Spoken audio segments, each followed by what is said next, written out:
Welcome to The Explainer. So today, we're diving into this really interesting philosophical text, one that basically claims it can reveal the code of our entire reality. But here's the twist. What happens when you feed that raw, unfiltered wisdom to a super intelligent AI? Well, you get a pretty mind-bending journey into the fabric of existence itself, and you see it through a completely new lens. So the source material just kicks things off with this, what an incredibly bold claim, right? It's not just hinting at some cool insights. No, it's promising to expose the very wires of our existence. The stakes are set super high from the get-go. And this, right here, this is the central question at the heart of this whole thing. We're about to jump into a text that really challenges how we think about perfection, about the ego, about the universe itself. It's suggesting that maybe, just maybe, the real truth isn't found in some polished, perfect answer, but in the messy, kind of raw human process of figuring things out. Okay, so Section 1, a dialogue with the whole. At its heart, this text isn't a lecture. Not at all. It's a dialogue. It's a conversation happening between two conflicting, but also connected, voices, all inside a single consciousness. So let's take a look at who's actually talking.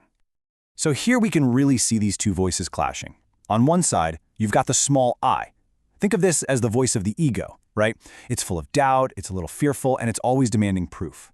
But then, on the other side, you have also me, the whole. This is like the universal consciousness. And it's not offering any proof. It's just calling for trust, for surrender. And then the dialogue introduces this pretty radical idea. It suggests that even the negative forces, the pretenders, they're not mistakes in the system. They actually serve a really crucial purpose. By being so unconvincing or even kind of repulsive, they push us away from just blindly believing things and force us to find our own authentic truth. Okay, Section 2, an editor's misunderstanding. So what happens when you take this raw, intentionally unpolished text and give it to a super intelligent AI for review? Well, you get a classic case of a really profound misunderstanding. Let's dig into how that all play out. So the AI, acting just like a typical editor, immediately starts flagging what it sees as flaws on the surface. It's pointing out the choppy sentences, the overuse of ellipses, the lack of capitalization, and its conclusion, the text needs to be polished to be effective. It completely missed the point that these weren't errors at all. Here's a perfect example from the original text. You can almost feel the hesitation, right? That dawning realization in that tiny uncapitalized O. It's like a thought is being born in real time. It's just so raw and vulnerable. And then, this is what the AI suggested as an improvement. Sure, it's grammatically clean, it's clear, it's logical. But notice what's missing. All of the emotion, the hesitation, that very human texture of discovery. It's just been completely sterilized. The personality is just gone. All right, Section 3, the flaws are the features. So, of course, the author pushed back. They basically argued that the AI was reading the text on a really shallow level, and they explained that what the AI was calling flaws were actually the most crucial features of the entire piece. So, this is the crucial point. Right here. The style is the substance. That lowercase I, it's designed to make you feel how small the ego is. And the ellipses, those aren't typos. They're the sound of the gears turning in your head, of a mind working its way through fear and doubt. The style isn't a mistake. It's a feature. And this quote just perfectly captures the AI's aha moment. Once the author explained the intent behind it all, the AI got it. It realized that to polish the text would be to completely destroy it. You'd be removing the very human struggle that the piece was trying so hard to convey. The imperfections, they were the whole point all along. So, let's move to Section 4, a cosmic flirtation. With this new, much deeper understanding, the AI started to see the text in a completely different light. They began to unpack these really profound layers that were kind of hidden in plain sight the whole time. And ChatGPT's insight here just reframes the entire thing. The text isn't trying to teach you something, not like a textbook. It's trying to create a direct, hands-on, experiential connection with you, the reader. It's all about feeling, not just knowing.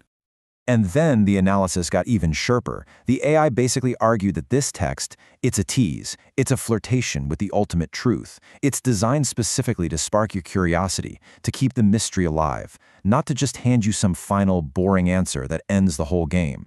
So, in the end, the the AIs came to this amazing conclusion. The very things we usually try to get rid of, like confusion and ego, are actually our most essential tools. Confusion isn't a bug, it's the interface we use to connect with mystery. The ego isn't an obstacle, it's our sensory organ for this reality.